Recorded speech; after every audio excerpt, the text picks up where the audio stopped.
Are you tired of the same old pro wrestling? Then check out the amazing action on Powerslam.tv, the biggest indie pro wrestling channel in the world. Get over 4,000 hours of the best pro wrestling events from over 110 of the biggest names in the industry from over 15 countries around the globe. Get your free trial today at Powerslam.tv. What's up, y'all? It's Jeff Cobb, and you're listening to Ricky and Clive Wrestling Show on Social Suplex Podcast Network. You're listening to the Ricky and Clive Wrestling Show. Listener discretion is advised at all times.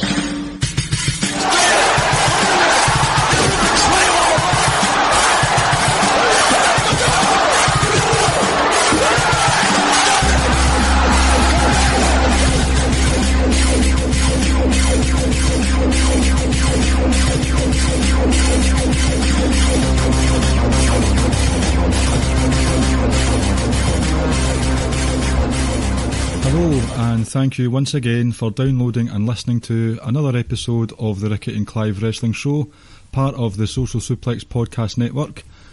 My name is Clive, and I'm on my own this week.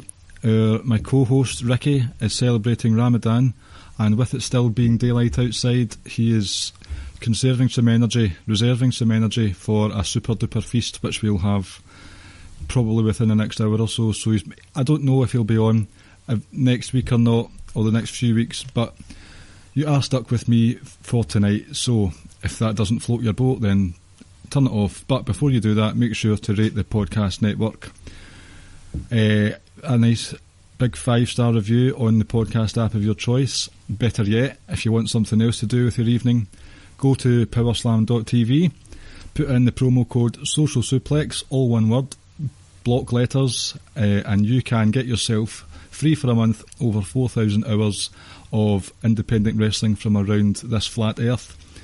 And when watching that stuff, you need the right attire, you need the right gear to wear, so head over to prowrestlingtees.something. I don't know, I can't remember off the top of my head. Pro Wrestling Tees, put that into Google, search for the Social Suplex page, and you can get t-shirts from this show. You might have actually, if you watch NXT UK, you might spot a t-shirt with the Ricky and Clive logo on it in this week's episode of NXT UK. We are to the left of the hard cam, Ricky and I. So if you want to see your handsome faces, then check it out. You've also got the One Nation Radio guys on there, keeping it strong style, and the Social Suplex logo, all on Pro Wrestling Tees. So the plan for the next wee while, over the next few weeks, this will be a solo pod. I may have a guest on for the Money in the Bank preview. I believe Money in the Bank is a week this Sunday. Don't quote me on that. I might have a guest on for the review as well. Then, in 3 weeks' time, the Quiz Time Invitational returns. 2 Law Payne battle it out, that's right. Implications versus Sir Sam. We have already got Jeremy from Keeping It Strong Style and Rance from Outsider's Edge on Chairshot Radio. They're in the semi-finals. Who will join them? Later after that, friends of the show, Rob Ropey and Mags and Bags will follow with their quiz at some point in June, and then we'll get the semi-finals going. So exciting times ahead. So with tonight's idea in mind, I wanted to talk about this last week, but because we thought that I would be here myself, Ricky decided let's do some questions this week, and we'll do some, you can do your wee thing you wanted to do next week.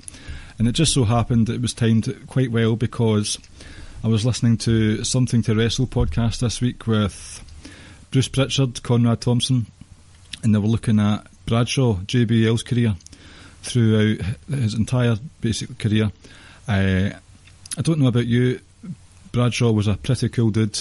Really enjoyed all the stuff that he did with the Acolytes. I didn't see much of the Blackjack stuff, I will be honest, but the Acolytes, the corporate ministry, the Acolyte Protection Agency, as far as I'm aware, one of Ricky's favourite matches is Triple H versus Taka Michinoku for the WWF World Heavyweight Championship on a random episode of Raw. You would think that Triple H would be able to deal with Taka easily, but the APA were his muscle on the outside, so it made for really entertaining viewing. So Bradshaw was great. Attitude Era, he fit that bill perfectly. And then a couple of years, he was just basically on the sideline. They were trying to push him and it wasn't really working out so much. And then 2004 rolls around and you've got John Bradshaw Layfield, aka JBL. He starts coming onto the scene, and the heat upon which he built his infamous and very, very lengthy title reign now is the stuff of legend. And at the end of it, Bruce Pritchard was talking to Conrad and was saying, the dirt sheets, the Meltzers, all those guys, they drove Wade Keller, they drove a narrative that JBL was just an arsehole, nobody liked him, and they were so glad when his title reign was over. And Bruce actually said thank you to the dirt sheets because that's what they wanted. Now, it's not popular. These massive pushes of super unpopular heels aren't popular, but someone from creative is saying that. I mean, I remember despising JBL back in the day. I couldn't stand him at all. But Bruce said that's what management wanted. He is part of management. He's back there today. So, while it's not popular again, what can you expect? This is the model that they live with. That's the model that we're going to discuss today. Is it working, basically? So fast forward to today, and there are many traits or trends from back then that we see today in a product full of JBLs, mini JBLs, which is an alarming thought, an alarming image in the head.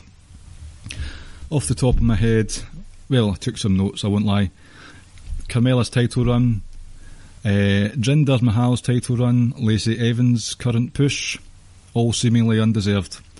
That feeling was also felt very strongly with JBL. Other things, other similarities, maybe not in the ring, but a lot of these heels are gobby-mouthed so-and-sos on social media. Let me tell you, if Twitter was around when JBL was in his peak as a character, he would have been even more despised than he is just now, and even more despised back then. He would have been a nuclear heat magnet. Also, his physique was brought into disrepute towards the end of his active career. His lovely man boobs out there for all to see. And today you've got Nia Jax. I don't need to go into that one because we all know what's going on there. Charlotte Flair's enhancements are used as a jibe, as if women are blonde. Corbin's, before he got it shaved off, Corbin's shitty long hair, his desire for people to have him wear a T-shirt over his strange belly, which was a random one, and of course Jinder Mahal's body ballooned up to the size of the Hulk with his performance enhancing doodads. He can deny all he wants. These are all frequent gripes that take up a lot of room on my Twitter timeline, and sometimes I add to that timeline as well. I'm not going to sit here on this laptop that's currently held together by duct tape, adrenaline, sweat and tears, and pretend to be above everyone else, pretend to be sanctimonious. I won't sit here and say I'm smarter than all the marks getting worked. I've been worked, and I get worked today all the time too. I couldn't stand Jinder Mahal. I thought he was a terrible champion. I thought he was a snooze fest. He could barely raise his voice above a strained whisper, probably as a result of all the steroids coursing through his veins. Excuse me. Baron Corbin, another one. I mean, what's his name? Lance Storm at his most wooden, at his most cardboard, had more charisma in his military buzz cut than Captain Vacuous himself. But that's just my opinion. I know there are some Corbin marks out there, and it's a lot of people's opinion that they just can't stand Baron Corbin. But again, look at what Bruce Pritchard said. He thanks the dirt sheets for basically driving that consensus opinion that Wrestler X is a stinking, steaming pile of horse manure. Now, I don't want to sound like a dick, but if so, so be it. We are supposed to hate them, and you might be moaning just now, but we are. If Bruce's words are anything to go by, then management today are probably thanking us for all the hate that's thrown these wrestlers' way. But the question is, why are these people despised so much? What are the specific reasons? Excuse me a moment, just taking a good swig of some zero sugar fizzy juice. This episode of the Ricky and Clive Wrestling Show is brought to you by Pepsi Max. So, where was I? Right. Why are these people despised so much, and what are the specific reasons? Number one, they're not cool. They're dorks and come across as such by way of these template promos.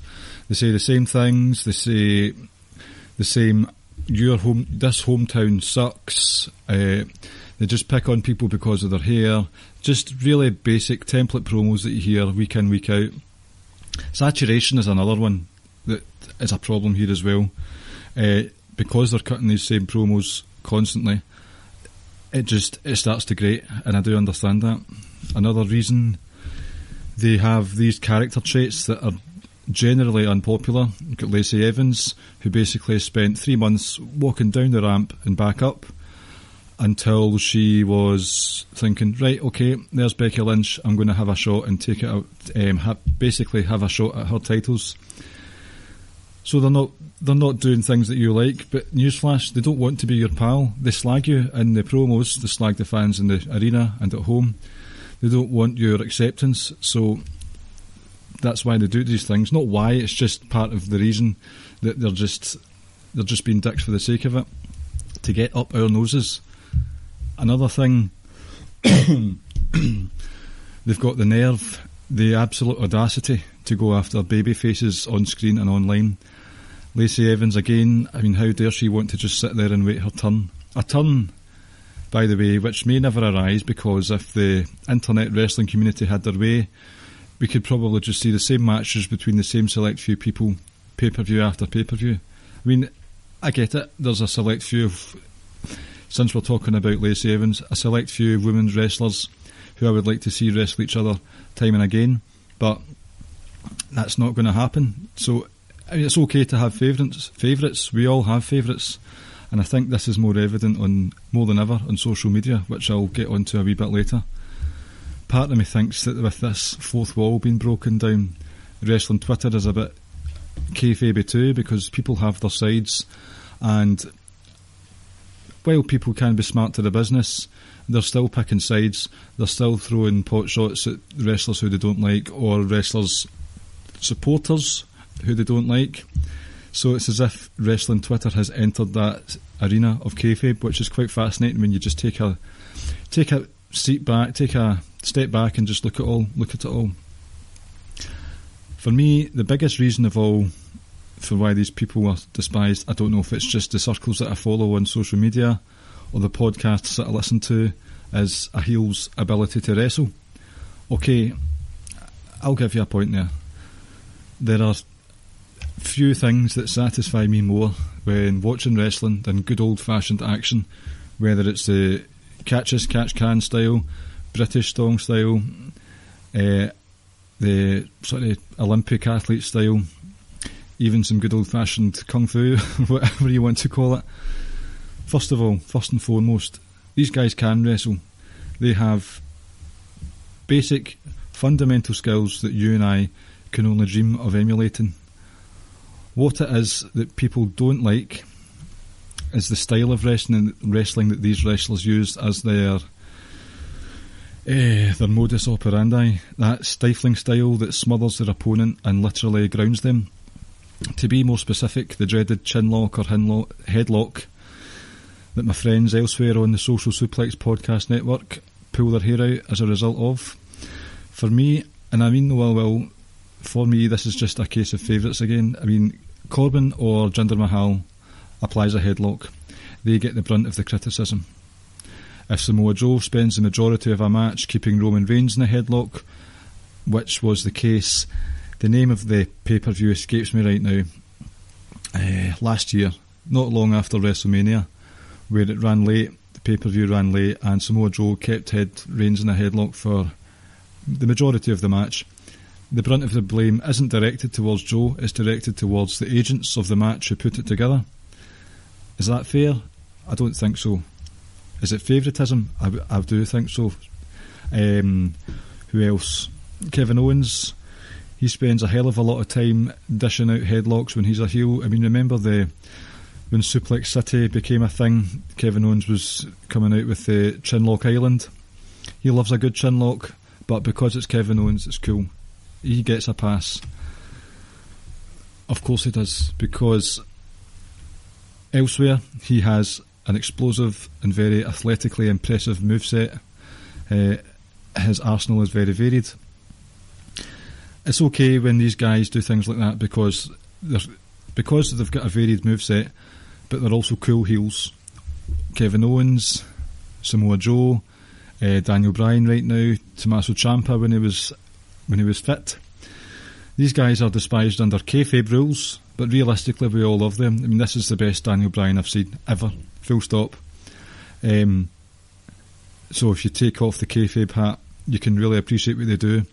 But the other guys that I'm talking about, your Jinder Mahals, your Corbins, these guys don't have quote-unquote work rate. Basically, they're not given the time of day. And again, I don't want to sound patronising, but let's be honest, I think all wrestling podcasters, every one of us, are basically patronising from the minute we press record to the minute we press stop. But if that's not what you want, go elsewhere. Check out NXT, where Full Sail will cheer work rate regardless. Go to, you've got NXT UK, 205, New Japan. I mean, there are set heels and faces in New Japan, but I don't hear anyone saying, oh, I don't like him just because he's an ass. Maybe Jay White got a bit of that, but people are starting to appreciate the character work that he puts in, if that makes any sense at all. So, what are the pros and cons of having these inherently unlikable heels? What I was trying to do with this episode is put something together, a pros and cons list, see if this current model of these meta fourth wall breaking heels that seem to drive home that they're just not liked as a person, never mind just as a character. I've got a few pros that I jotted down earlier. First one, eventually these heels will get their comeuppance, their hashtag comeuppance. It might be a long slog, but it does happen eventually. I mean, look at what happened with, what's his name? Seth Rollins and Brock Lesnar at WrestleMania. Some people are fans of what Brock Lesnar's done, but for me personally, although I had issues with the match itself, I was more than happy for Seth Rollins to have the title. Is it working just now? That's a different conversation for a different day. But it can be a long slog. However, look, there's spoilers coming up here. Well, a mini spoiler. But look at the last two Avengers films. I'll use them as an analogy. If you put those two together, then you've got some bad shit happens at the start. And I wouldn't even say that Thanos is a cool heel, as it were, because after what happened at the end of the first Avengers Infinity War, where he snapped his fingers and half the universe just went kaput, people questioned his motives about that, and that sparked a lot of debate. So I don't even know if he is a cool heel. And then you had a long time, you're talking nearly 3 hours before Thanos got his comeuppance once and for all at the end. So, I mean, if you sandwich those two films together, you're talking nearly 6 hours. 6 hours, 5.5 hours or so of doom, gloom, stress, annoyance, and then it all gets fixed at the end. I know people don't like the comparisons between the rest of TV and WWE, but storytelling is what WWE is. And this story was told over 6 hours odd, and that's the outcome of it. So they will get their comeuppance eventually, unless you're Stephanie McMahon. The drive of social media traffic helps with sponsors. Not so much sponsors, but basically business partners, as it were. All the tweets that go out with hashtags. Now, I can't imagine that the sponsors or the business partners or people who want to invest in WWE are going to sit and scroll through every tweet, because a lot of people have a lot of hate for wrestling, for WWE on Twitter. But if they've put the hashtag in, or even if the words WWE or Raw or SmackDown or WrestleMania are mentioned, That's a figure. That's a stat. And I can't see these guys going through all the tweets. They're looking at the numbers. Wrestling, WWE trends number 1 worldwide at least once a month, sometimes during the Raws or SmackDowns. Even NXT gets really high. So they see that and they go, right, okay, I'll invest. And that's why they're in the financial position they are just now. Look at Fox. See the whole thing about Fox. I can't imagine someone from Fox sat down and read all these tweets, the bad ones especially, because I had a text from speaking to Rob Ropey, friend of the show and friend IRL, Rab Ropes as I like to call him. It just came out with it. He said, and I will credit him with this text, I asked if I could use it for tonight. Has anyone ever looked at live tweets using the show hashtags during the show? I did that last night. I think this was during SmackDown, and opinions were all over the place. All caps lock, all over the place. I don't know how WWE can please even some of the fans when they all want different shit. I saw people livid. This is a different text further on. I saw people livid that the Usos were competing for titles on SmackDown. People that hated the Usos. People demanding Harper return as a Bludgeon Brother, even though the Bludgeon Brothers gimmick was lambasted. People mad that advertised matches weren't there. People mad that Daniel Bryan was in a tag team match. People mad that there was no heavy machinery. Demanding Undisputed Era, even though they've got their own story going on at the moment. Calling Vince senile, calling Vince a genius, loving the wild card, hating the wild card, all in like a 10-minute span. I mean, that's why when they said at the end of rewind, that's why they said at the end of December, you are now the authority. I thought, it's not really the case, so I just put it out the back of my mind. Because from this hashtag thing, you have opinions all over the place. I don't even do the live tweets because obviously it's on in American friendly times. But I wake up and look at the tweets on the way to work and I see just this wide variety of opinions. So you can't please everyone. It's just simply not going to happen. That's why I think the likes of Fox will just see hashtag numbers, mentions, all that sort of stuff. The last pro that I have is that a line is drawn in the sand.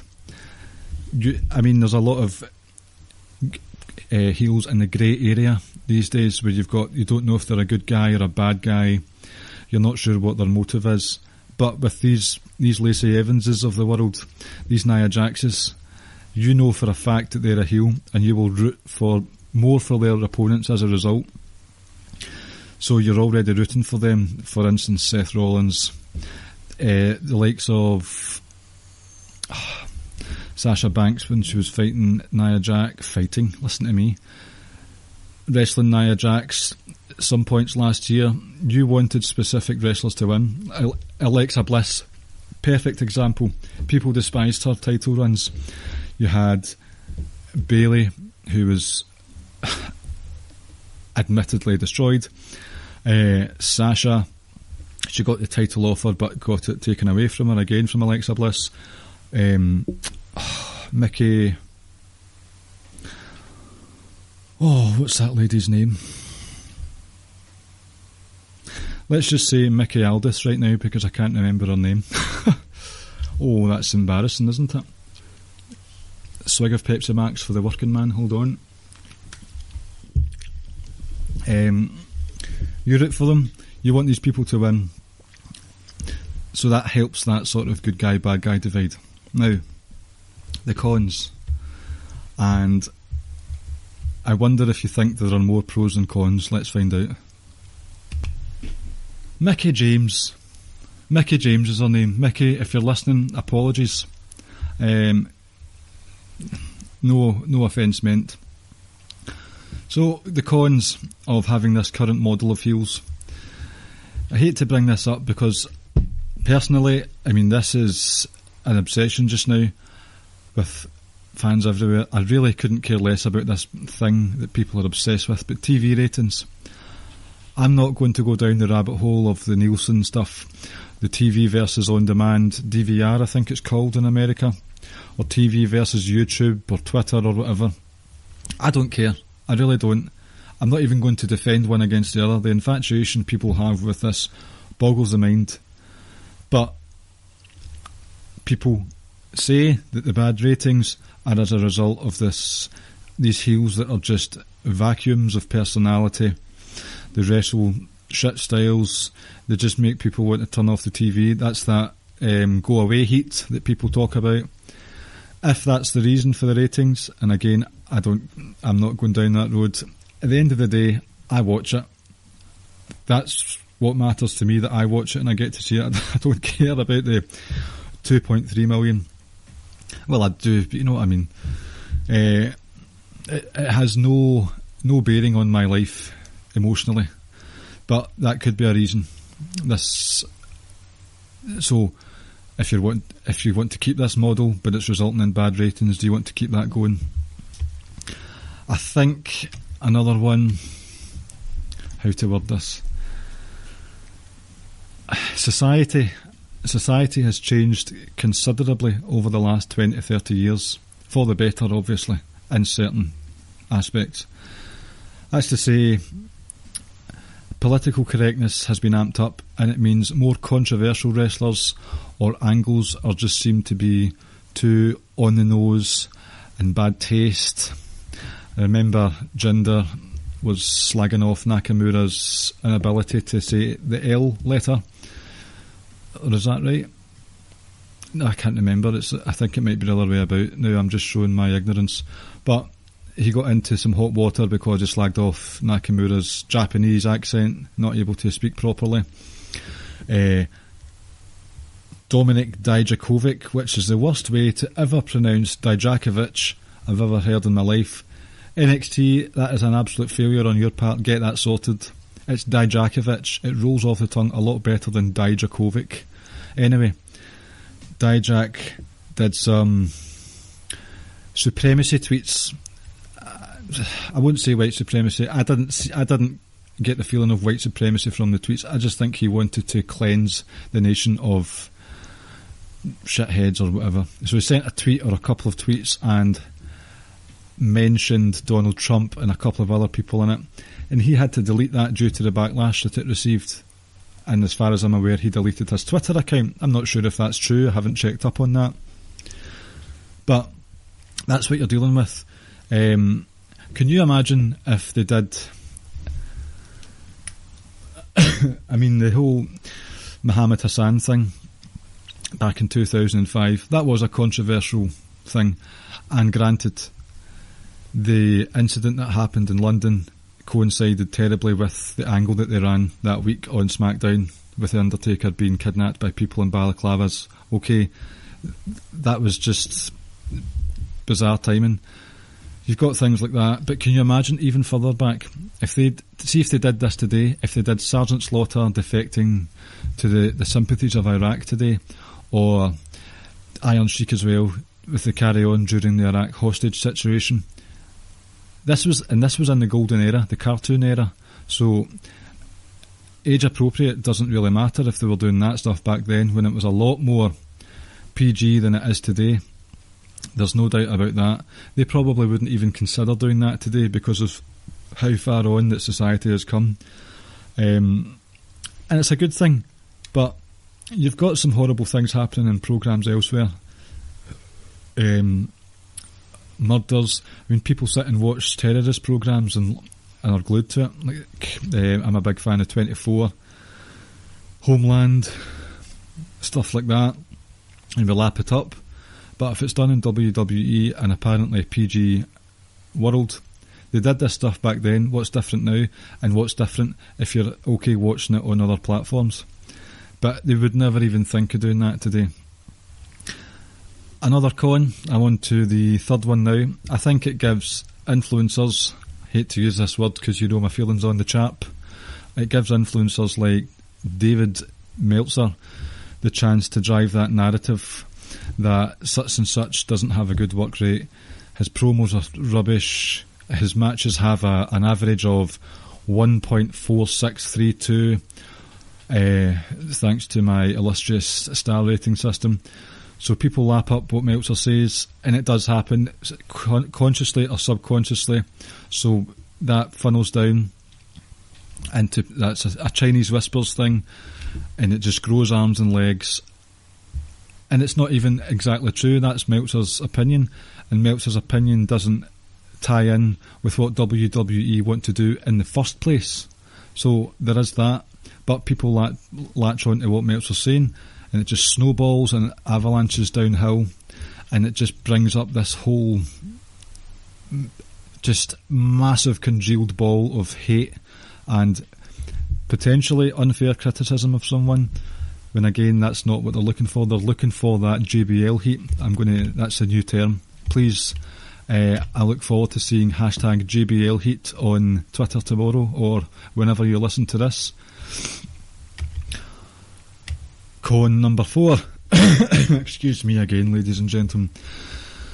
The lid of kayfabe has been ripped off the box of the business, and no matter how hard they try to reseal that box, people like Meltzer, people like Bruce Pritchard, Austin, Jericho, again this is just based on my own personal entertainment, all these former wrestlers, current podcasters, the autobiographies that people read.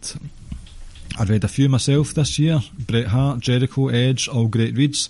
But you know so much about the business now, it's no wonder that people feel smart to it. So that seal to that box is always faulty and it's prone to pop open. So because of that, people don't aim their disdain at the heels anymore on screen. They aim it at Gorilla, at Vince, at creative. They they go into business for themselves. They sabotage not crowds, but they sabotage matches. For instance, remember again, Roman Reigns versus Samoa Joe, Seth Rollins versus Dolph Ziggler, the half-hour Iron Man match from last year. All of these things. So it's because they think they're directing their hatred towards backstage, and they're not keeping it technically where it should be. Not where it should be, but basically wrestling is pantomime. People might not like that reference, but you know for a fact at pantomime you're supposed to cheer the faces and boo the heels, and everyone loves it. But that doesn't happen as much anymore. The last one, is it the last one? Yes. Now, social media, not specifically, but the one I am exposed to the most is Twitter, and that has become a hotbed of just pure toxicity. I've never seen so many hot takes and, frankly, disgusting behaviour directed at wrestlers as much as I have this last year or so, and it seems to be getting worse. It gives people a platform for their hate. It ramps up that feeling of entitlement. But where is the line that separates heavy but mildly kayfabe criticism? I was talking earlier about kayfabe becoming Twitter becoming part of wrestling, but what separates the line between that and downright bullying? Look at what's happening in the world since social media has taken over the globe. The flat earth, continuity. Mental health disorders are on the rise. Anxiety disorders are on the rise. People's minds are swallowed, consumed by the screens that they look at, and all they see is so-and-so being called fat and a terrible worker, or a plastic bitch who slept her way to the top. This is basically what I see on a daily basis. I saw yesterday Mustafa Ali was talking about the start of Ramadan, and he was I can't remember if he was saying he's going to post a schedule of how he deals with it as a physical athlete, but then someone said underneath it, what was it they said? Basically, they made a pun out of Ramadan and put a bomb in there as a joke. That's horrendous. That's just pure racism. Now, you've got a few different categories of how people respond to stuff like that. You've got people who ignore it and just move on, which I try my very best to do, and it is becoming easier. I've got a lot of stuff not a lot of woes, just I've got other things to deal with in life. I've got positives to deal with, like watching my favourites on the old Network Wednesdays. So you get people who ignore that shit and just scroll up. You've got people who lap up that behaviour and join in the fun, the hive mentality of bullying, or people who just have to leave social media because their brain's fried. They can't take it anymore. This toxicity's just taken over. All because, for example, Lacey Evans gets a title shot without a more traditional push. Sometimes wrestlers even get caught up in it and reply. I can't think of any off the top of my head, but you see wrestlers who respond. They get involved in a back and forth with this fan who's just given them shit about it. And it gets out of hand and it ends up as a news article. And for all we know, these wrestlers are getting heat backstage. So it's not a good look for anyone. The hate out there, it's not exclusive to wrestling Twitter, it's exclusive to everyone. But in a world where this happens in wrestling, it's horrendous, it's awful to see. I can't speak, it's that bad. It's just, this is the big one for me. Social media toxicity is the worst, the biggest. That's the biggest con for me as far as having these meta heels in today's product.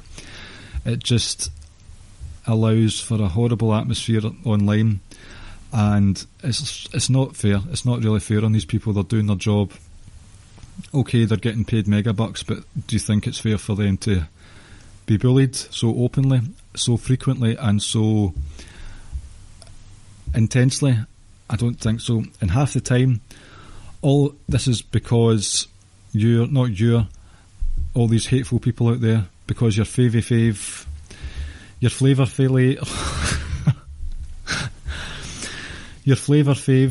I don't even know if I'm saying his name right. They're not getting a push at the expense of someone you don't like who is, all because your favourite was subjected to a boring, stifling match, locked in a headlock forever, or the promo police who seem to have like degrees in rhetoric and say that their favourites promo or tweets were miles better than the promos or tweets from the person that they're against, their non-favourite. It's just, it gets worse. It does get worse every time. That sort of brings me to my last point, the favourites. There's a lot of hoo-ha when someone undeserving gets a push up the card, or for any Scottish listeners out there, a punty. So the Lacey Evans not doing well, Braun Strowman getting right into the Wyatt straight away, Lars Sullivan eating up the TV screen right now. They get all the shit in the world thrown at them, but dare say one wrong word about someone else's favourite. For instance, Finn Balor, who came up straight away, the gloves are off and basically you're not allowed to criticise them, and I don't think that's fair. So it's just favourites. People have favourites. I think there is a kayfabe in Twitter, but it's a horrible place. And that's all I've got to say about that. Another Austin reference there, I think. So from this list, counting them here, on my wee shout out to Google Docs, who are also very proud sponsors of the Ricky and Clive Wrestling Show. The cons outweigh the pros. Now this is my list. I just threw this together quickly. The list may be longer, the list may be exhaustive, but if we were to go by this list, is it worth it? Is it worth living by this model when fan sentiment seems to be deteriorating at an alarming pace, and fan etiquette is deteriorating at an alarming pace? Who knows?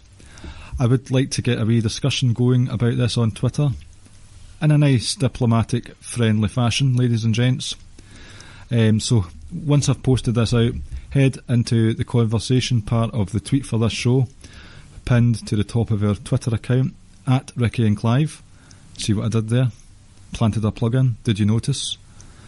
And let me know what you think of this monologue that I've presented you with tonight. A shorter show, I'm sure you'll understand. Am I wrong? Am I right? Am I talking out my rear end? Am I a shill?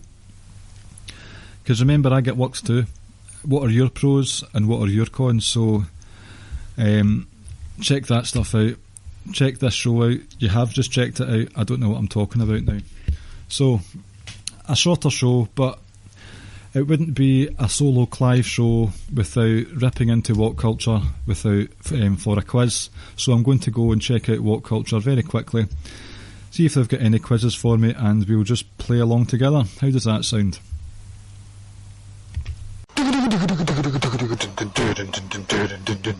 It's fucking quiz time with Ricky and Clive and friends. A fucking WWE quiz.